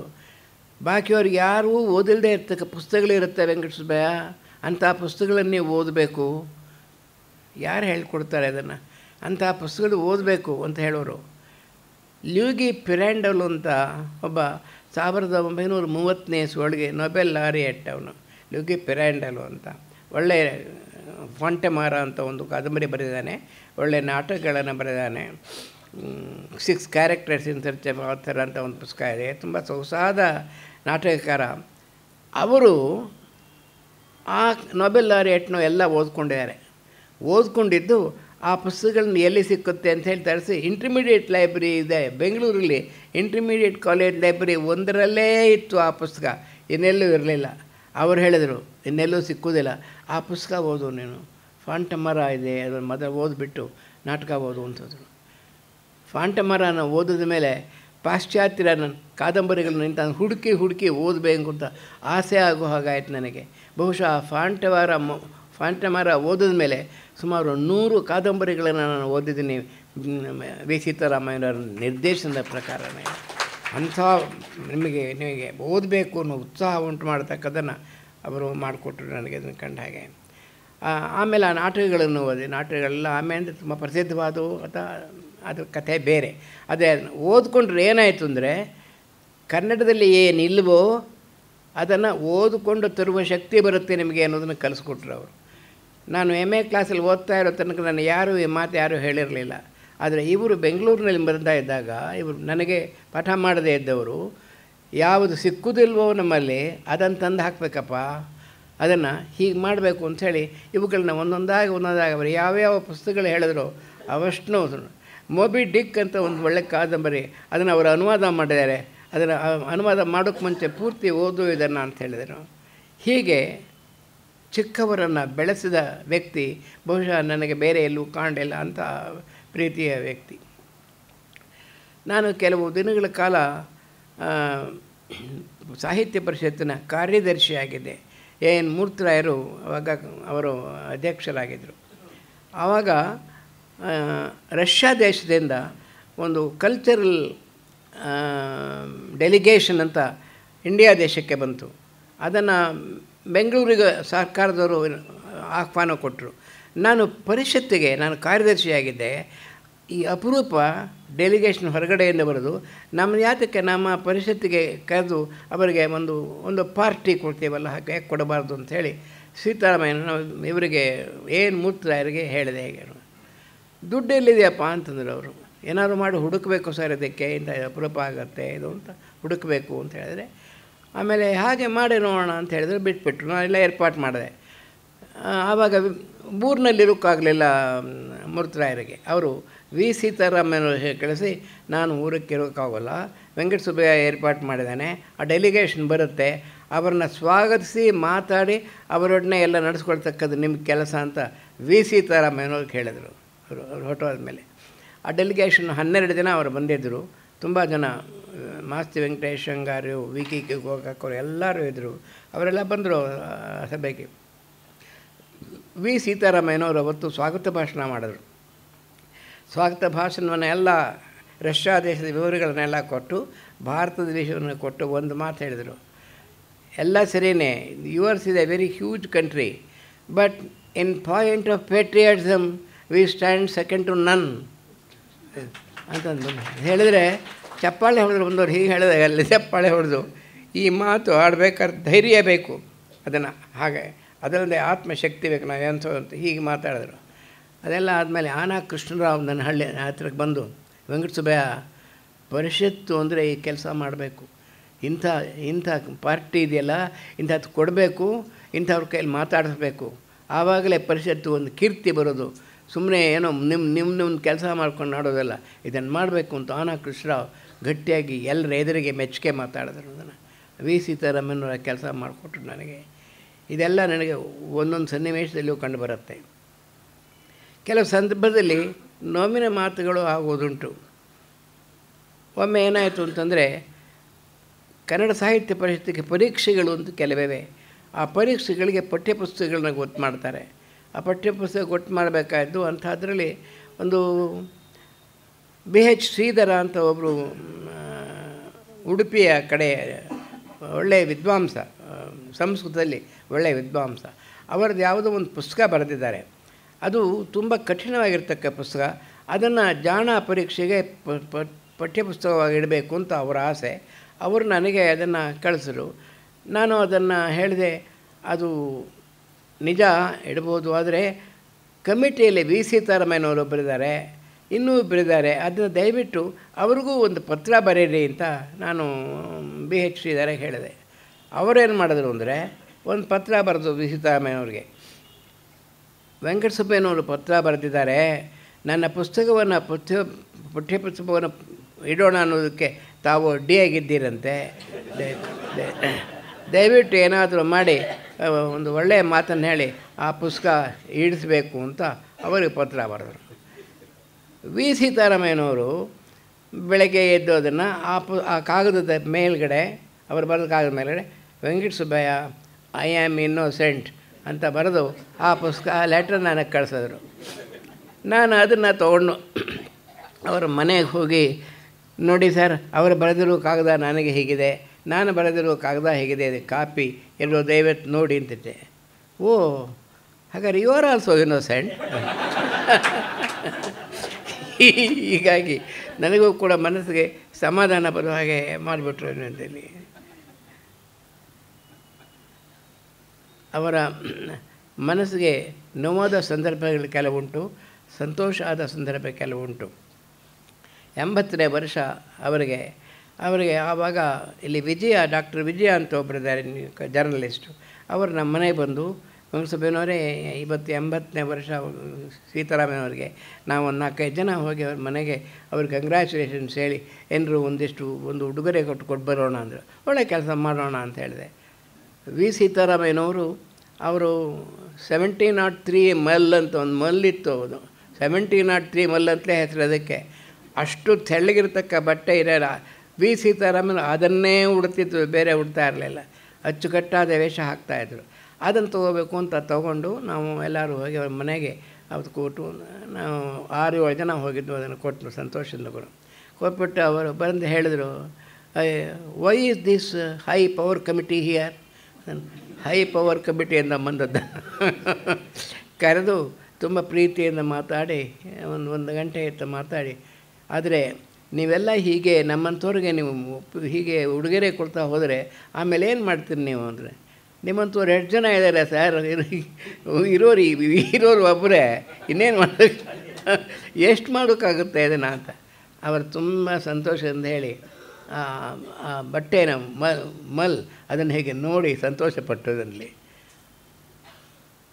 ಬಟ್ಟೆ ಉಡುಪು ಅಂದರೆ ಅವರು ಉಡುಪು ಅಷ್ಟು ಅಚ್ಚುಕಟ್ಟು. ಅವರು ಬರೆದಿರೋ ಅವರ ಲೇಖನಗಳಲ್ಲೂ ಕೂಡ ಅವರು ಉಡುಪು ವಿಚಾರ ಹೇಳ್ತಾರೆ. ಅವರು ಒಂದು ರುಮಾಲ್ ಕಟ್ಟುವುದು ಅಂತ ಒಂದು ಪ್ರಬಂಧ ಬರೆದಿದ್ದಾರೆ. ಒಳ್ಳೆ ಸೊಗಸಾದ ರುಮಾಲು ಹಾಕ್ತಾಯಿದ್ರು ಅವರು. ಅದಕ್ಕೆ ಲೇಸ್ ಇರ್ತಾಯಿರಲಿಲ್ಲ, ಬರೀ ಇದು ರಾಧಾಕೃಷ್ಣನ್ ಹೇಗೆ ಹಾಕ್ತಾಯಿದ್ರು ಅಂಥದ್ದೇ ಬರೆದು ಕರೆದು ಅಚ್ಚುಕಟ್ಟಾಗಿ. ಆ ಪೇಟ ಕಟ್ಟೋದು ಕಷ್ಟದ ಕೆಲಸ. ಅದನ್ನು ಅದು ಎಲ್ಲೋ ಏನೇ ಮಾಡಿದ್ರೂ ಮುರಿದು ಹೋಗ್ಬಿಡ್ದು. ಅವರ ಆ ಲೇಖನದ ಹೇಳ್ತಾರೆ, ಎಷ್ಟು ಕಷ್ಟ ಇದು ಒಂದೊಂದು ಸಲ ಅದು ಎಷ್ಟು ಬೇಜಾರಾಗುತ್ತೆ ಅಂದರೆ, ಈ ಪೇಟವನ್ನು ಉಂಡೆ ಮಾಡಿ ಫುಟ್ಬಾಲ್ ಒದ್ದಾಗ ಹೈ ಪಿಚ್ ಒದ್ದೊಡ್ಬೇಕು ಅನ್ನೋ ಕಾರಣ ಅಷ್ಟು ಕಷ್ಟ ಕೊಡುತ್ತೆ ನಮಗೆ ಅಂತ ಹೇಳಿ. ಅವರ ಪ್ರಬಂಧ ಬರೆಯಲಿ ಹೀಗೆ ವ್ಯಕ್ತಿಶಃ ವರ್ಣನೆ ಮಾಡುವಾಗಲೇ ಅದರ ಸ್ವಾರಸ್ಯ ಇರ್ತಾಯಿತ್ತು. ದೊಡ್ಡವರೊಡನೆ ವಿ ಸಿ ಅವರು ನಡ್ಕೊಂಡ ರೀತಿ ಇದೆಯಲ್ಲ, ಅದು ಅತ್ಯಪೂರ್ವವಾದ ಒಂದು ಚಾರಿತ್ರಿಕ ಜ್ಞಾಪಕ ಹೇಳ್ಕೊಳ್ಬೇಕಾದ್ದು. ಬೆಳ್ಳಾವೆ ವೆಂಕಟನಾರಾಯಣಪ್ಪನವರು, ಡಿ ವಿ ಗುಂಡಪ್ಪನವರು, ಎಮ್ ಆರ್ ಶ್ರೀನಿವಾಸಮೂರ್ತಿಗಳು, ಟಿ ಎಸ್ ವೆಂಕಣ್ಣಯ್ಯನವರು, ಇಂಥವ್ರ ಜೊತೆ ಅವರು ಓಡಾಡ್ತಾಯಿದ್ರು. ಅವ್ರಿಗೂ ಇವ್ರಿಗೂ ಸುಮಾರು 25-30 ವರ್ಷಗಳ ಅಂತರ. ಹಾಗಿದ್ದರೂ ಕೂಡ ಅಷ್ಟು ದೊಡ್ಡವರೆಲ್ಲರೂ ಕೂಡ ಇವರನ್ನ ಪ್ರೀತಿಯಿಂದ ಕಾಣ್ತಾಯಿದ್ದರು. ಇವರು ಎಷ್ಟು ದೂರದಲ್ಲಿರಬೇಕೋ ಅಷ್ಟೇ ಅದಂತ ಪ್ರೀತಿ ಉಳಿಸ್ಕೊಂಡ್ರು. ಇವರೆಲ್ಲರೂ ಸೇರಿ ಒಂದು ಹಂಪೆಗೆ ಹೋಗಿ ನೋಡ್ಕೊಂಬಂದ ಒಂದು ಸನ್ನಿವೇಶ ಇದೆ.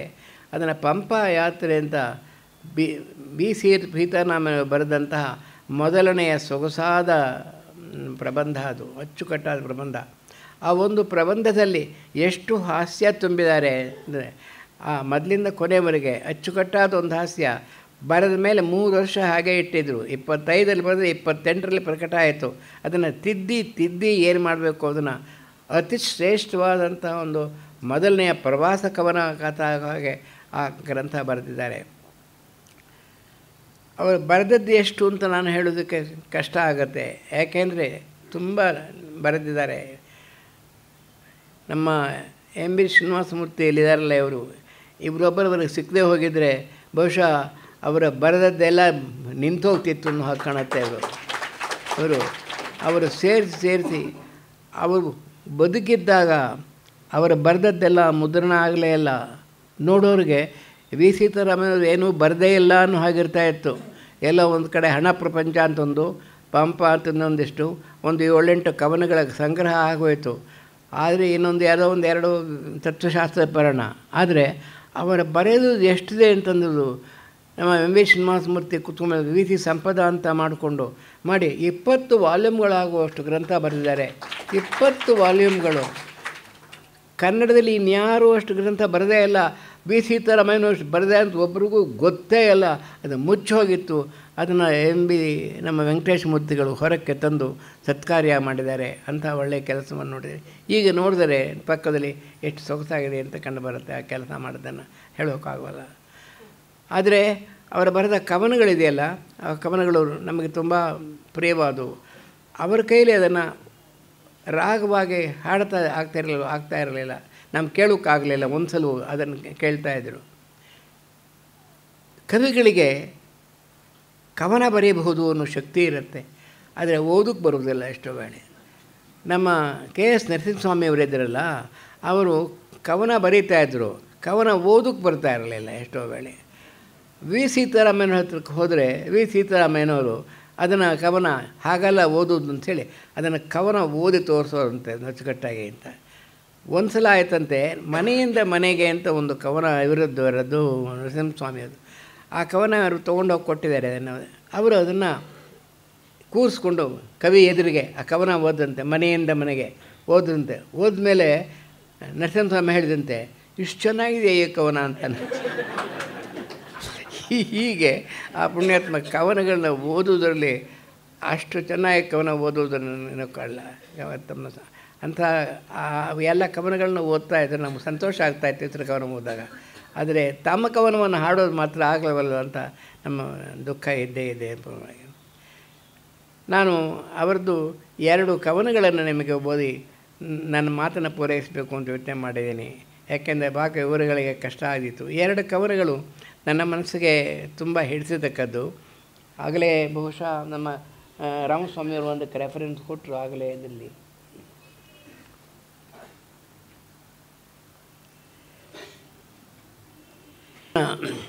ತುಂಬ ಪ್ರಸಿದ್ಧವಾದ ಕವನ.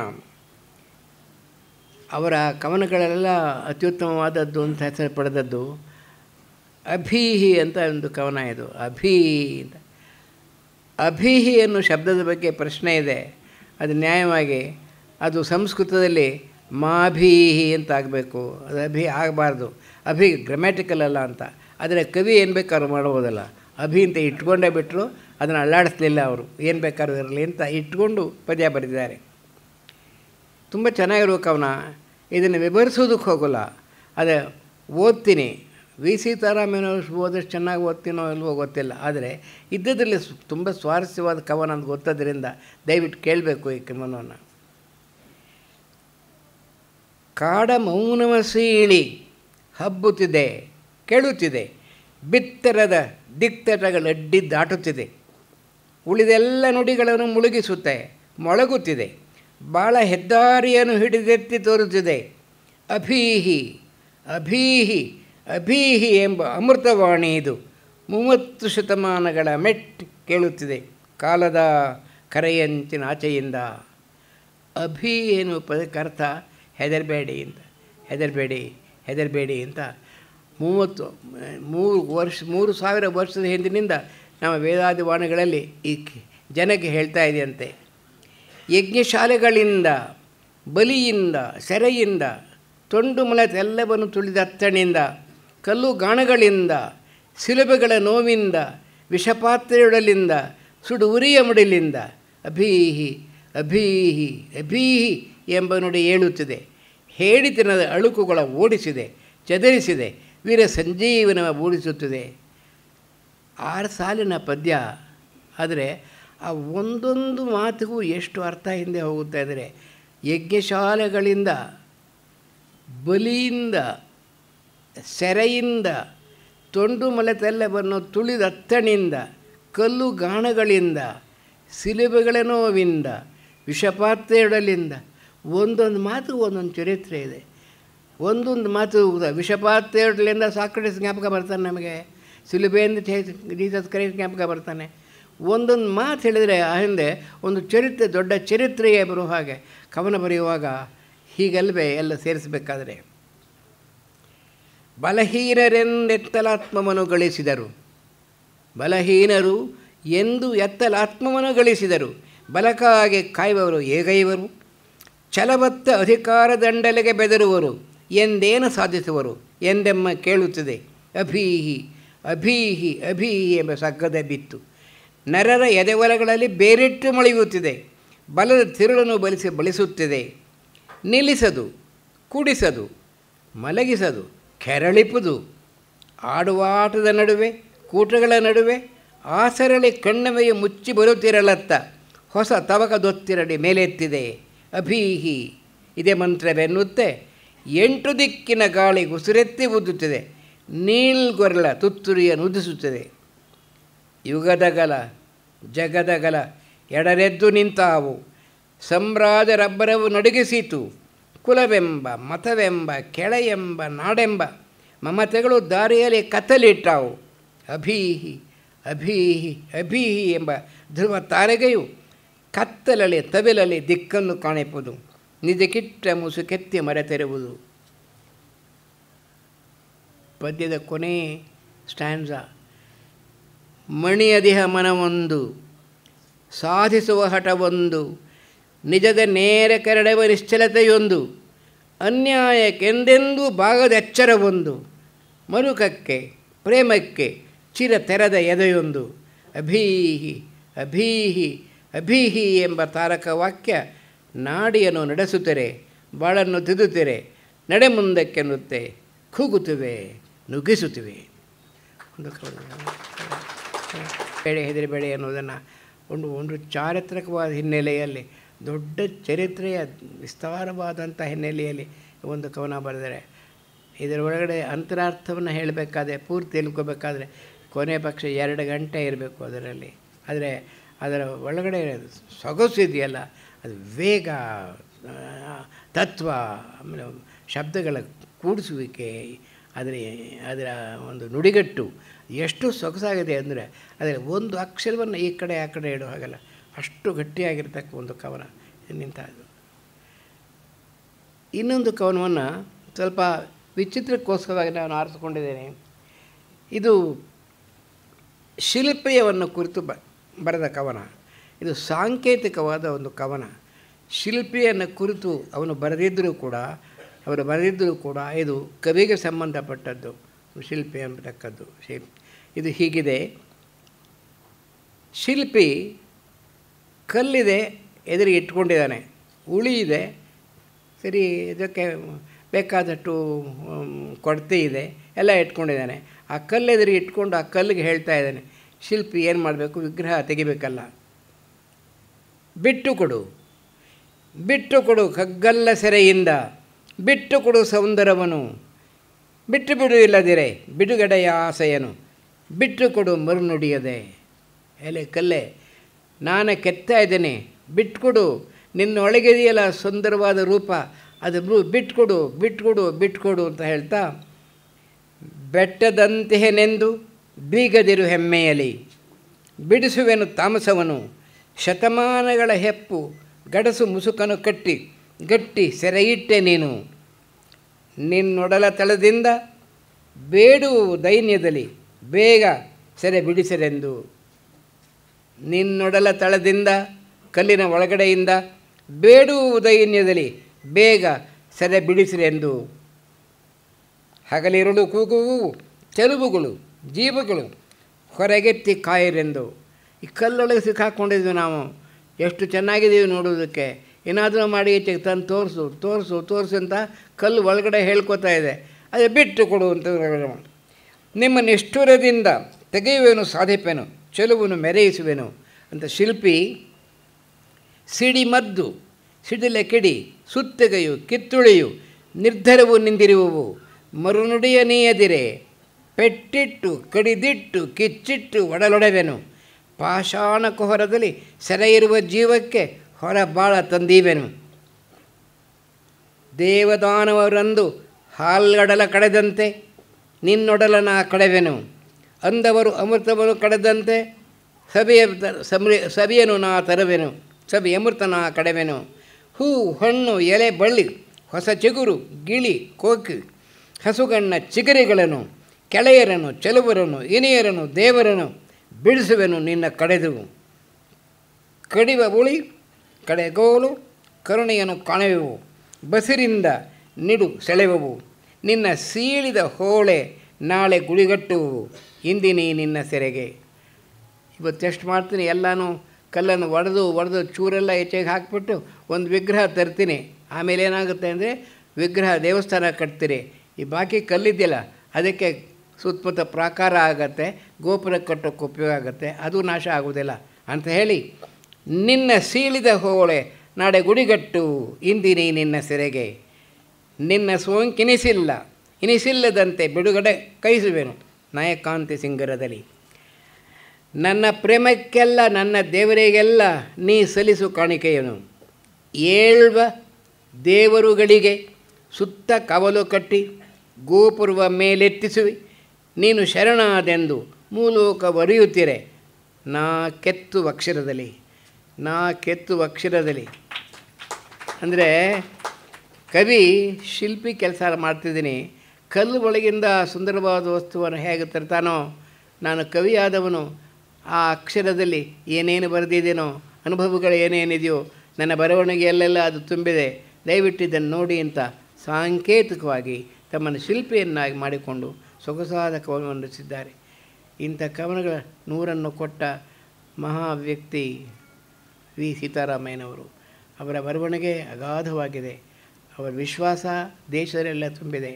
ಅವರನ್ನು ಯಾರು ಕಂಡರೋ ಎಂದಿಗೂ ಮರೆಯುವುದಕ್ಕಾಗೋದಿಲ್ಲ. ಅವರ ಸ್ನೇಹವನ್ನು ಸದಾ ಜ್ಞಾಪಕ ಇಟ್ಟಿರಬೇಕಾಗಿದೆ. ಅಂಥ ವ್ಯಕ್ತಿಯನ್ನು ಕುರಿತು 4 ಮಾತಾಡುವ ಅವಕಾಶ ಕಲ್ಪಿಸಿಕೊಟ್ಟು ನನಗೆ ತುಂಬ ದೊಡ್ಡತನವನ್ನು ತಂದು ಕೊಟ್ಟಿದ್ದೀರಿ. ನಿಮಗೆ ನಾನು ನಮಸ್ಕಾರ ಮಾಡ್ತೀನಿ.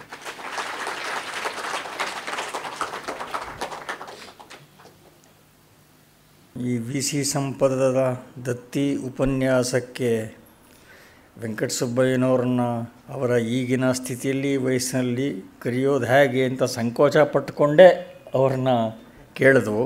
ಆದರೆ ಕೇಳಿದ ಕೂಡಲೇ ಅವರು ಖಂಡಿತ ಬರ್ತೀನಿ ಅಂದ್ಬಿಟ್ರು. ಹೀಗಾಗಿ ನಮ್ಮ ಇಚ್ಛೆ ನೆರವೇರಿತು. ತುಂಬ ಸೊಗಸಾಗಿ ಉಪನ್ಯಾಸವನ್ನು ನಡೆಸಿಕೊಟ್ಟಿದ್ದಾರೆ. ವಿ ಸಿ ಅವರ ಸಹೃದಯತೆ, ಅವರ ಪ್ರತಿಭೆ, ಅವರ ಕವನಗಳ ಹಿಂದಿರುವ ಚಿಂತನೆ, ಕೌಶಲ, ನುಡಿಗಟ್ಟು ಎಲ್ಲವನ್ನೂ ತುಂಬ ಸೊಗಸಾಗಿ ಪರಿಚಯ ಮಾಡಿಕೊಟ್ಟಿದ್ದಾರೆ. ತುಂಬ ಸ್ಮರಣೀಯವಾದ ಉಪನ್ಯಾಸ ಮಾಡಿದ್ದಾರೆ. ಈ ತುಂಬ ಆಯಾಸವಾಗಿದ್ದರು. ತಮಗೆಲ್ಲ ಗೊತ್ತಿದೆ, ಕಳೆದ 6 ತಿಂಗಳಿಂದ ಅವರಿಗೆ ಒಂದು ದಿವಸ ಇಲ್ಲಿ ಅರ್ಧ ದಿವಸವೂ ಅವರಿಗೆ ಪುರುಸೊತ್ತಾಗಿಲ್ಲ.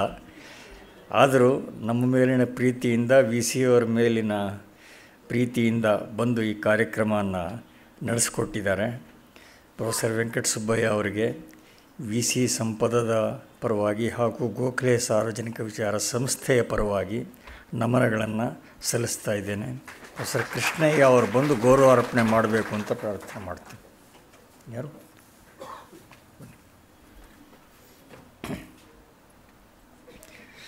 ಕಾರ್ಯಕ್ರಮದ ನಂತರ ಸಿಹಿ ವಿತರಣೆಯ ವ್ಯವಸ್ಥೆ ಇದೆ. ದಯವಿಟ್ಟು ಎಲ್ಲರೂ ಸಿಹಿಯನ್ನು ಸ್ವೀಕರಿಸಿ ತೆರಳಬೇಕು. ಜೊತೆಗೆ ವೆಂಕಟಸುಬ್ಬಯ್ಯನವರ ಶತಮಾನೋತ್ಸವ ಆಚರಣೆಯ ನಿಮಿತ್ತ ರಾಷ್ಟ್ರೋತ್ಥಾನ ಪರಿಷತ್ ಉಚಿತ ವಿತರಣೆಗೋಸ್ಕರ ಸಿದ್ಧಪಡಿಸಿರುವ ಒಂದು ಪುಸ್ತಕ ಎಲ್ಲರಿಗೂ ವಿತರಣೆ ಆಗ್ತಾಯಿದೆ. ದಯವಿಟ್ಟು ಆ ಪುಸ್ತಕದ ಪ್ರತಿಯನ್ನು ಎಲ್ಲರೂ ಸ್ವೀಕರಿಸಿ ತೆರಳಬೇಕು.